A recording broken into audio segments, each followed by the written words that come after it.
Music and Booze with Mo is produced and distributed by EatsDrinksTV, a service of the Center for Culinary Culture, home of the Cocktail Collection, and First Reel Entertainment, and is available wherever fine podcasts can be heard. The Center for Culinary Culture, telling the story of food and drink, one taste at a time.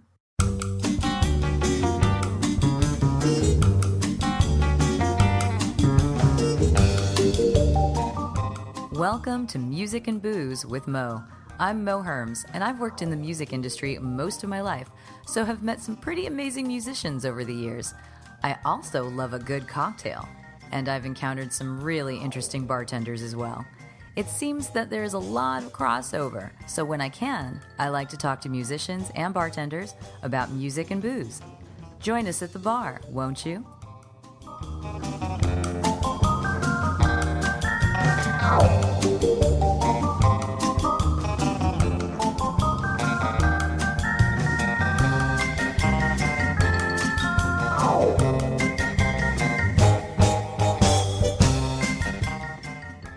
Music and Booze with Mo is brought to you by The Mermaid, a cozy neighborhood bar with an aquatic flair in the Little Tokyo area of downtown LA. Open 7 days a week, featuring tropical cocktails and snacks, The Mermaid also has a daily happy hour from 5 to 8 p.m. Follow The Mermaid on Instagram at The Mermaid LA to hear about upcoming events and check them out at themermaidla.com. Head to 428 East 2nd Street, Los Angeles, for a drink.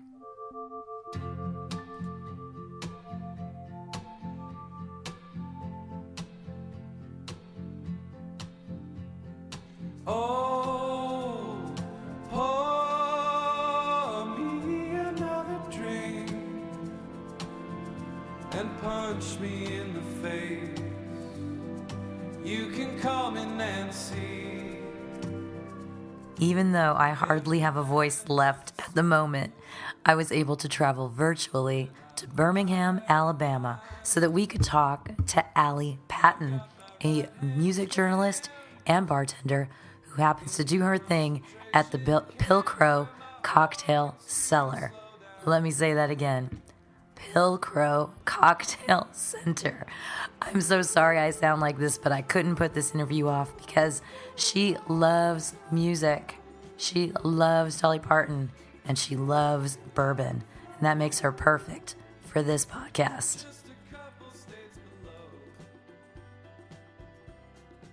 Hi, I'm Alli Patton. I am a bartender at Pilgrim Cocktail Cellar in Birmingham, Alabama. And I am also a music journalist. And yeah. You're doing both right now? You're doing music journalism right now as well?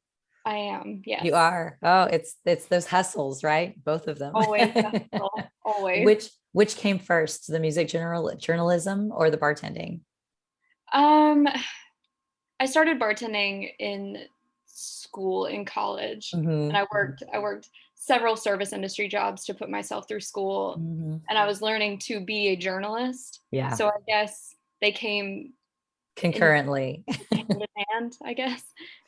I did something similar. I went to school for journalism as well, and was put myself through by working at a candy shop.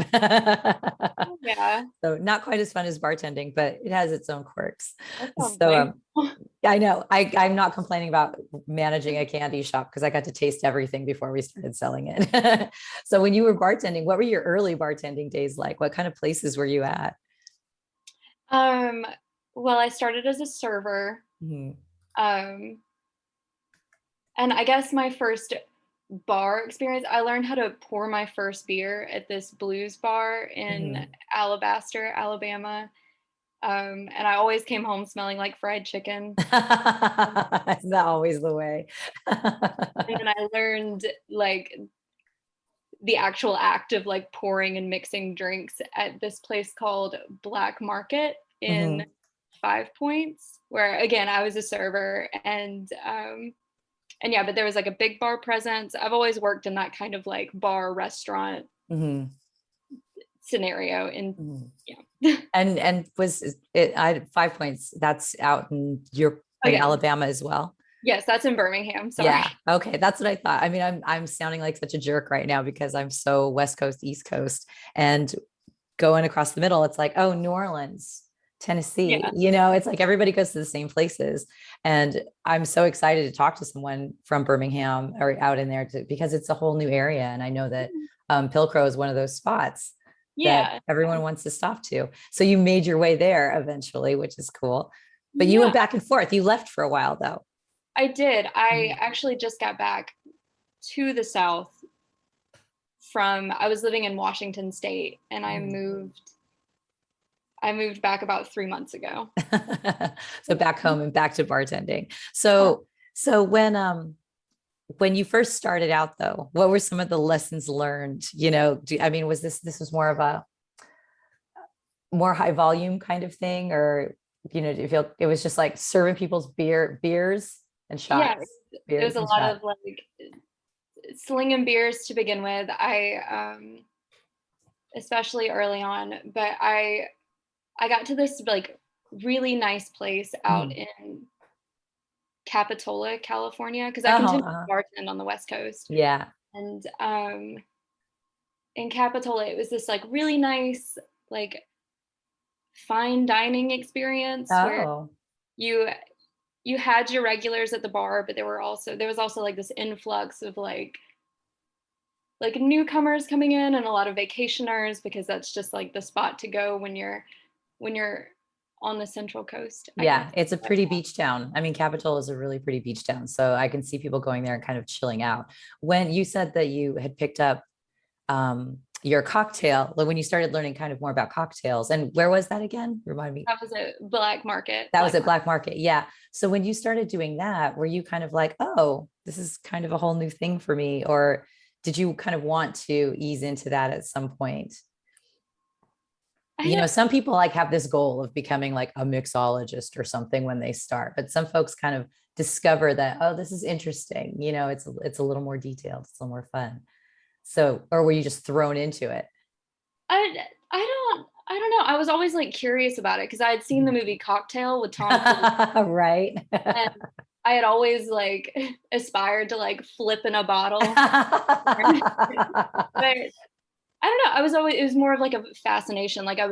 As a server, I was awestruck, like watching the other bartenders behind the bar. And I was just like, it would be so much fun to do that, to Mhm, be there. Cause it's just like Cocktail. Like they're just like Tom Cruise to me.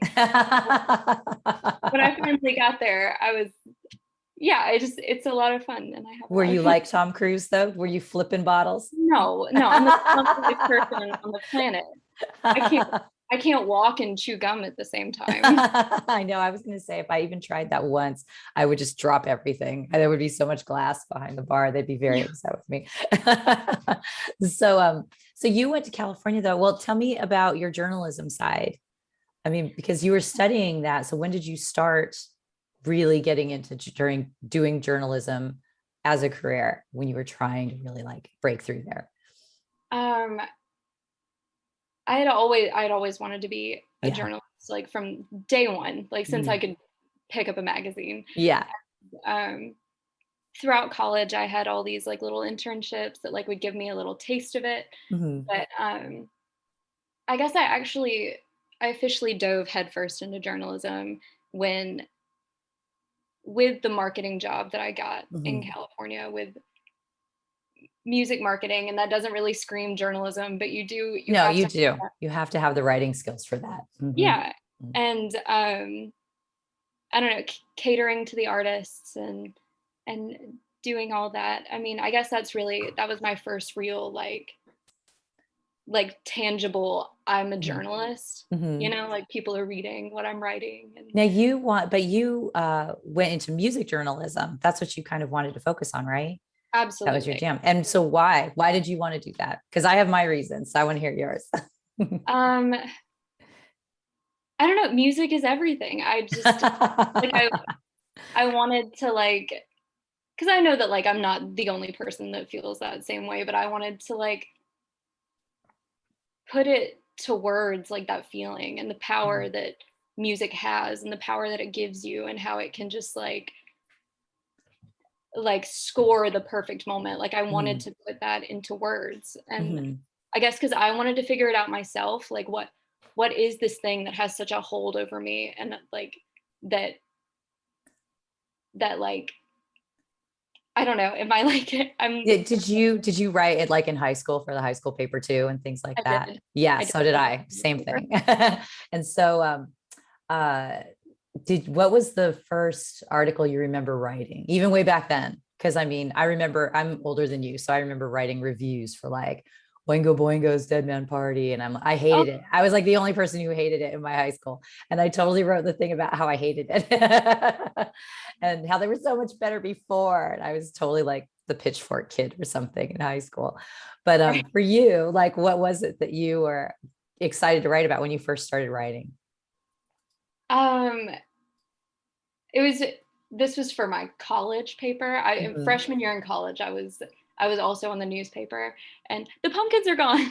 I know. I'm sorry. I changed my background so you can see my music background now. um, There's- we I looked just up for I know just for anybody who because this is audio, I had my Halloween background up still, and now normally my office has all kinds of music posters in it and everything, and I'm like, we're talking about music. I should have the music posters up and not the pumpkins anymore. But yes, back to your. I want to hear what you wrote about, what you were excited to write about. I I can't remember. Okay, so it was freshman year of college, and I was on the college newspaper, and it was just like around campus stuff, like Yeah. what, like hitting the bricks, like what's going on campus. Yeah. But I begged the editor to let me write a show review because me and my best friend we would always like get the cheap tickets and go to all the shows in like a 20-mile radius. And I like begged the editor, like, can I write this review of this show that has like nothing to do with the campus? Like, please just like let me get it in the paper. And he did. And so yeah. And what was it for? What was the show? I think it was for Father John Misty. Oh, he's so fun live too. Oh my God. A friend of mine called him the Dean Martin of indie rock when he first came out because he has that whole swagger and dancing and all that stuff. So much fun. I love that. That's so cool. So did he like let you write anything more like that, or did you have to stick to bands playing like in the local pub or something after that? I think that I wrote that and it didn't make it in the paper. I believe he let me write a movie review after that, and it got in the paper. Well, when did you realize that you wanted to write about music and maybe like interview musicians and artists? How old do you think you were when that happened? Was there a specific artist that inspired you?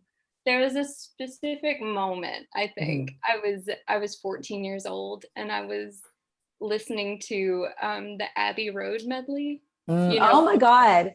You I DJ, and sometimes, well, I used to DJ on radio, college radio, and then outside of that. And when I did that DJing, sometimes my bathroom break, if I needed some time, or if I was just in the mood, I would play the Abbey Road Beatles medley. Because it's so the whole thing. I'm like, you can't split this up. It's not cool. Yeah, exactly. To split it up. Exactly. But it was I had inherited Abbey Road on CD, and I was listening to it on my boombox.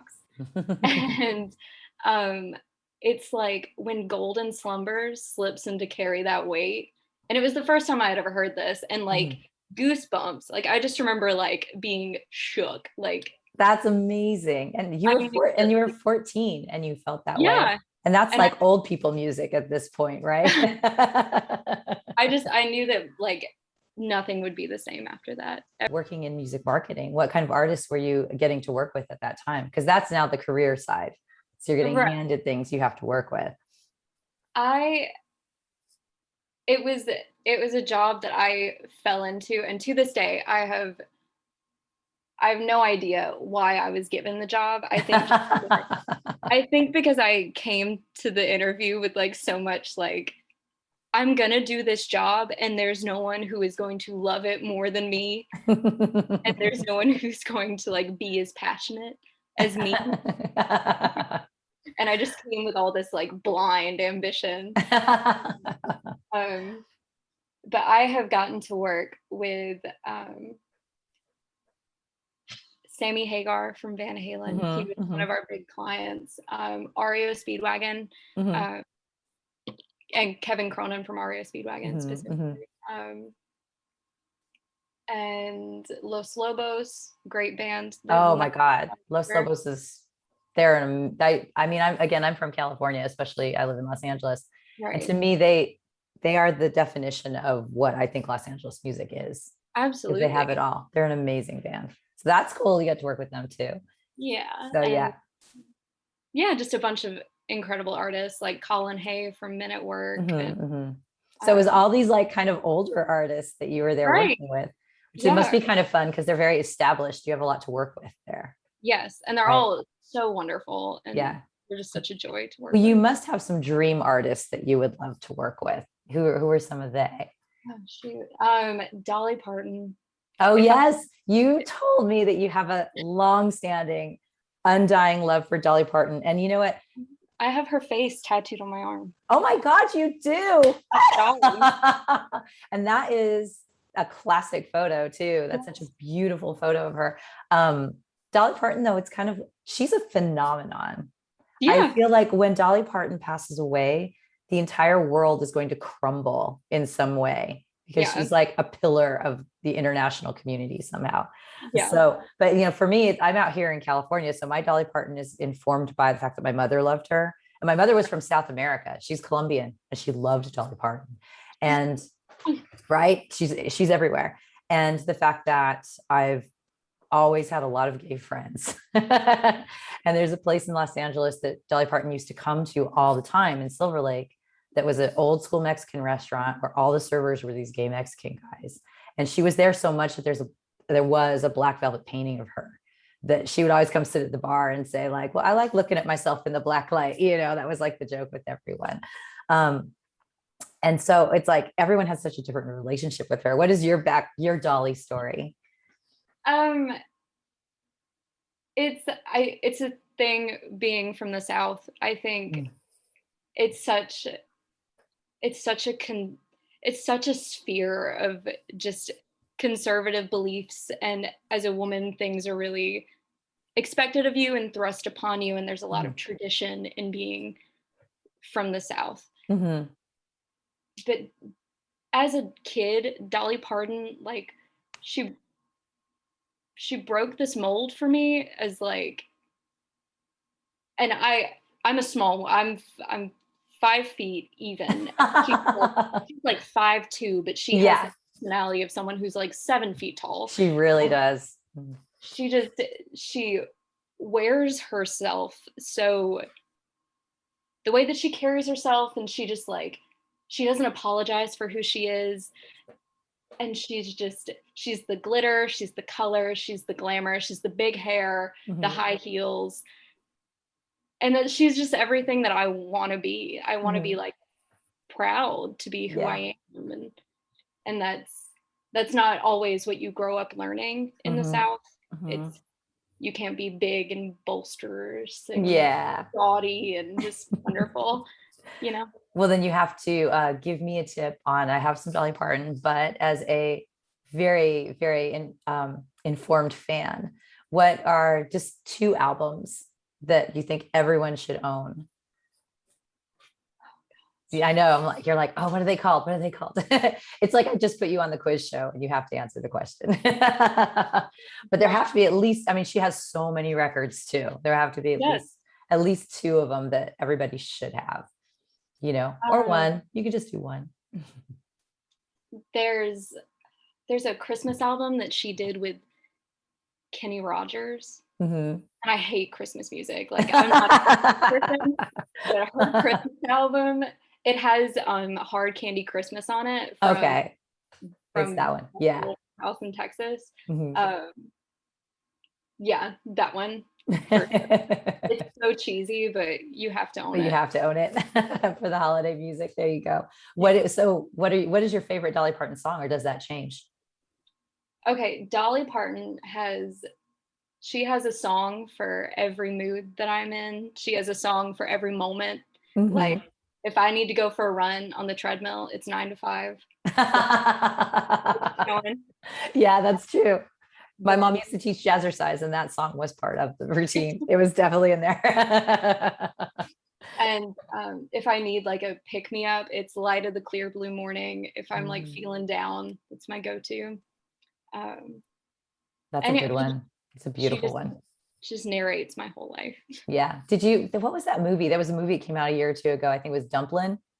Oh Did you ever see yeah. that? Yeah. And they did something like that. There was a Dolly Parton song for like every mood in that movie and all Yeah. of this. And I thought that was so great that they were able to sound. I know it's one of her productions anyway. Right. It was so perfectly soundtracked with her music from this huge span of years. I mean, she's been performing for what, 50 years, I think. Yeah. Yeah, since like the 60s, more than that. Oh my God, that's crazy to think of. A child, yeah. Yeah, so she was like, what? When did she start? She was like 14 or I think she started 16? in like church, like a very religious background. So yeah, crazy. Young in the That's choir. amazing. Yeah, she is a great role model, I think, for many. I'm really happy that she's been allowed to exist, given the vacuum of what can happen to women in certain parts of the country. I mean, all over the country, but yeah, the South is not easy on the ladies, I know. So have you ever, to get back to the drink part, since you are cocktailing and working, behind the bar like that, have you ever been able to create a Dolly inspired drink? They're out there. I have had one. I've had at least one. It was in Las Vegas. It was a Dolly inspired cocktail. And I think it was something, I feel like it had apple cider in it. Okay. And there was something pink, but it was named, Bird was in the title.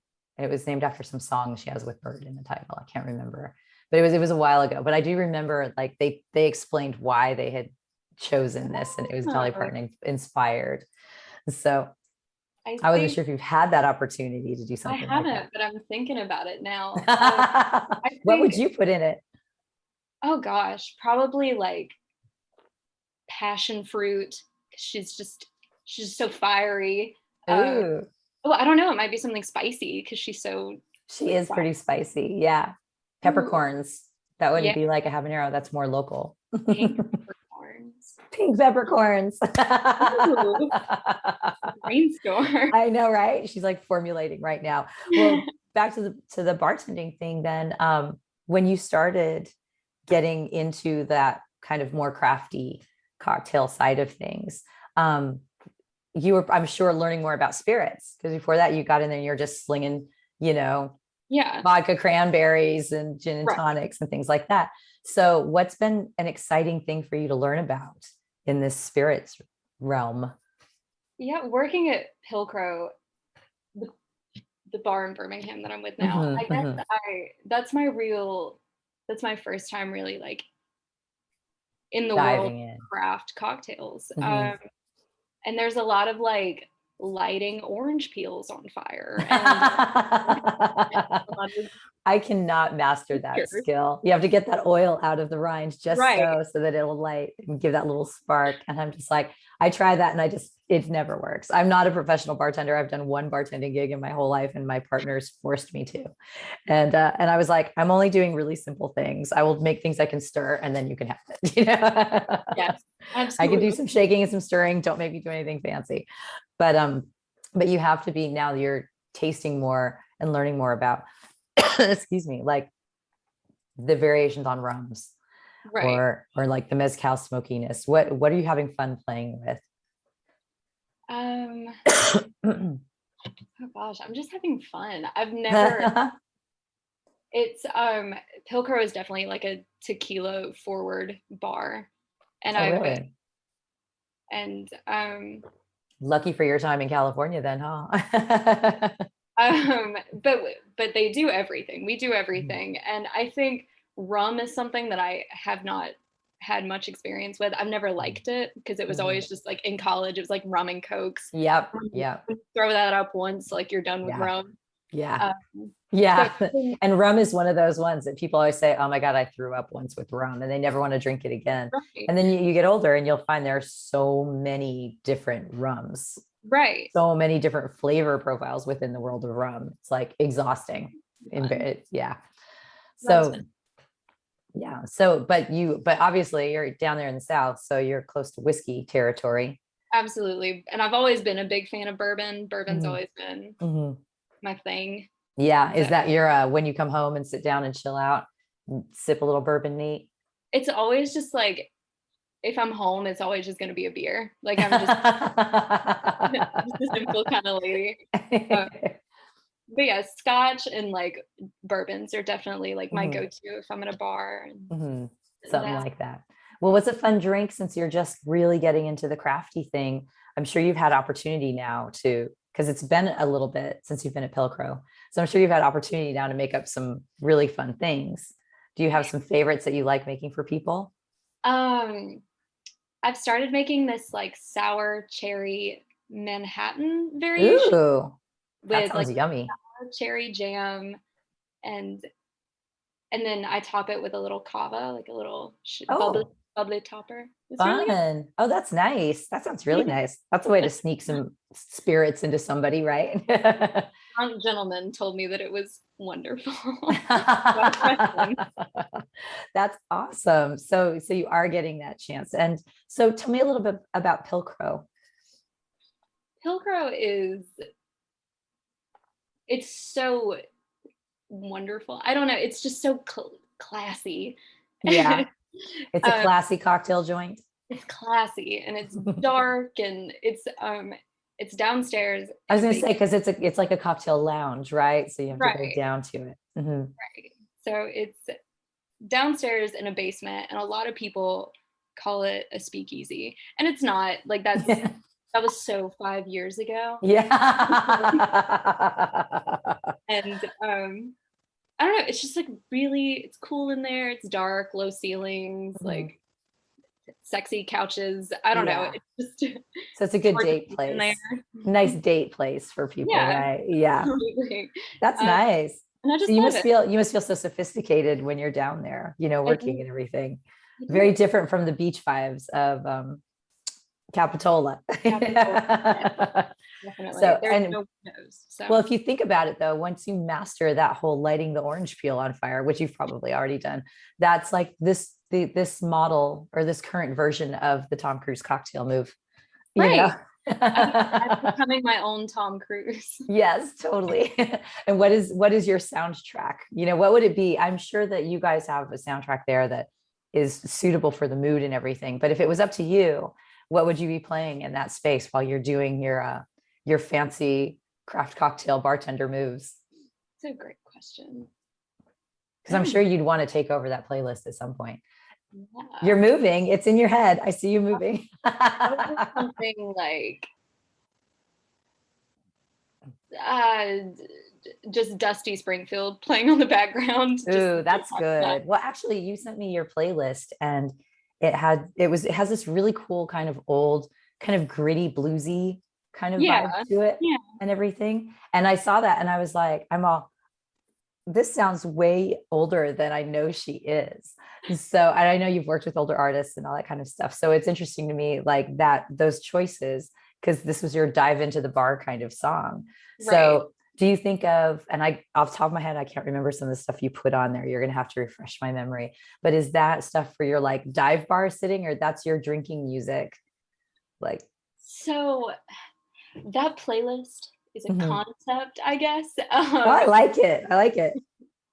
It's more like I I love dive bars like that. I Mhm. love them. I I think there's a true art to the dive bar, There is. There really is.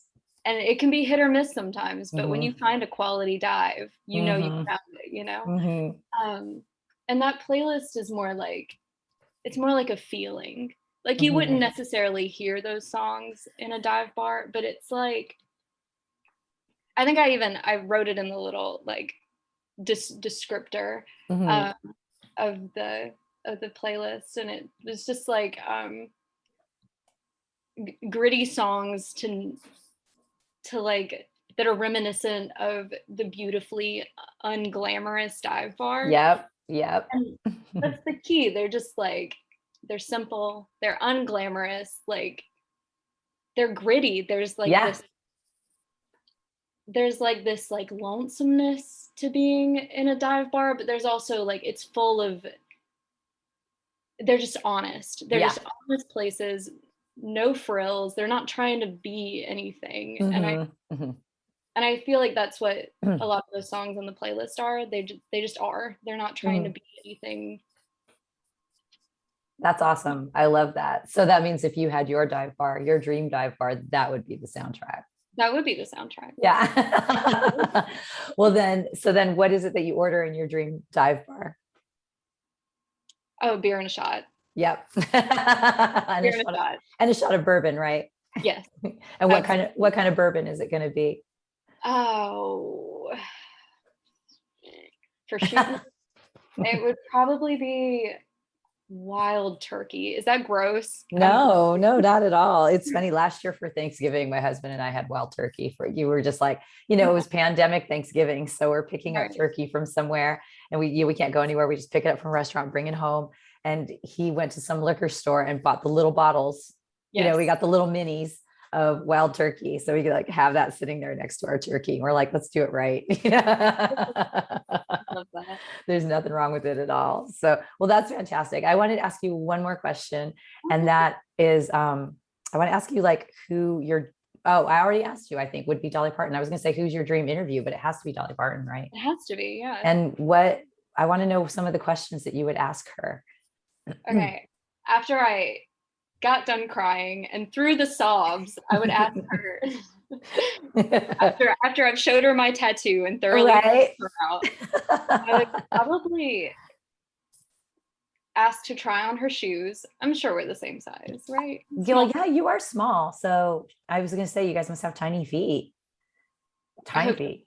Yeah. Well, I'll cross 10. I know, right? I'll cross my fingers for you that you can try on her shoes. Let's see how well you do in those stilettos. I mean, but I would probably ask her how she's managed to like just crank out so much music, but so much different music across the board. Like she hits on so many different styles, and a lot of her influences are very across the board. I want to know how she like manages to just crank out so much fresh new music. How she continues to be inspired. Yeah, totally. Amazing. Always just slaps. Well, you keep cranking it out behind the bar. So do that. And are you getting to write now that you're back in Birmingham? Are you having opportunity to write since you're there, or you're getting back into it? Yeah. Have a piece coming out with the Independent later this week, I think, or early next week. So, and it's a piece of, and it's a music piece? It is.